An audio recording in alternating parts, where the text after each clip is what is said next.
প্রথমবার একা একা খিচুড়ি রান্না করলাম, এটারই ডিটেলস আমি আপনাদেরকে এই ভিডিওতে দেখাবো। হ্যালো এভরিওয়ান, আসসালামু আলাইকুম, welcome back to my another video. এই যে এখানে যে খিচুড়ি রান্না করা দেখতে পাচ্ছেন, ওই আপনি আমার যারা রেগুলার ভিডিও ফলো করেন, আমি কিন্তু মাঝরাতে জেগে থাকি জন্য মাঝরাতে অনেক বেশি ক্ষুধা লাগে।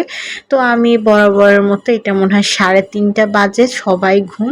আমি খিচুড়ি 2 রকম ডাল একটু ভালো করে ধুয়ে নিয়ে রেখে দিয়েছি। তারপর প্রয়োজন মতো যতগুলো মশলা লাগে ওগুলো একটা সুন্দর করে সাজিয়ে নিয়েছি, যে কতটুকু করে দিব। কারণ আমি যেহেতু নতুন, এটা আসলে বুঝতে পারি না।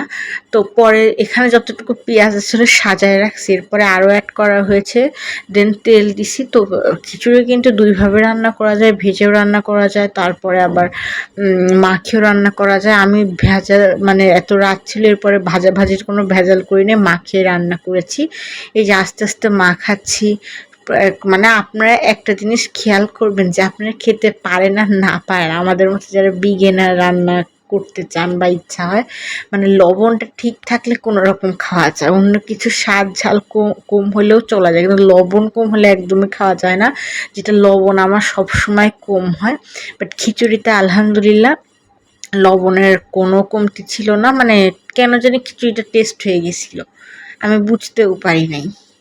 এখন এই যে সব একসাথে নিয়ে মাখাবো। আর লবণটা কিন্তু অবশ্যই আপনারা টেস্ট করে নেবেন। লবণ হলো একটা খাওয়ার ফুড মানে মেটেরিয়াল। আর আপনারা তো জানেন আমি সারা রাত ঘুমাই না, তখন সারা রাত না ঘুমাইলে অবশ্যই ক্ষুধা লাগবে। তখন এই যে মাথায় কতকে চিন্তা আসে, বাসায় যা থাকে মানে ফ্রিজে যা থাকে, আমি এমন পাজি বাসায় কিন্তু রান্না বা ফ্রুটস অন্যান্য খাওয়ার কিছু থাকে, কিন্তু না, আমাকে কিছু রান্না করেই খাইতে হবে। এই জন্যে আমি রান্না করি, দ্যাটস ওয়াই আপনাদের সাথে এগুলো শেয়ারও করা হয়। আমারও শিক্ষা হচ্ছে। যে অলরেডি মাখিয়ে আমি তুলে দিয়েছি, এখন ডিমটা রেডি করছি। একবার মনে হলো না ডিম পোস্ট খাই, পরে মনে হলো যে না, ডিম পোস্ট খিচুড়ির সাথে ভালো লাগবে না। তো আমি একটু সুন্দর করে ডিম ভাজি করে নিচ্ছি। আমার মতো কেচি দিয়ে কে মানে মরিচ কাটেন এটা বলবেন, কারণ বটি দিয়ে কাটতে আমি ভাল লাগে না। এছাড়া আমি বটি দিয়ে ওরকম কেটে অভ্যস্ত না, ভাই রান্নাই তো করি না, বটি দিয়ে কাটবো কখন। দেন আমি ডিমটা এইভাবেই করে গুলে একটু বড় করে ডিম বানাই, তাহলে মানে দেখতে ডিমটা বড় লাগে।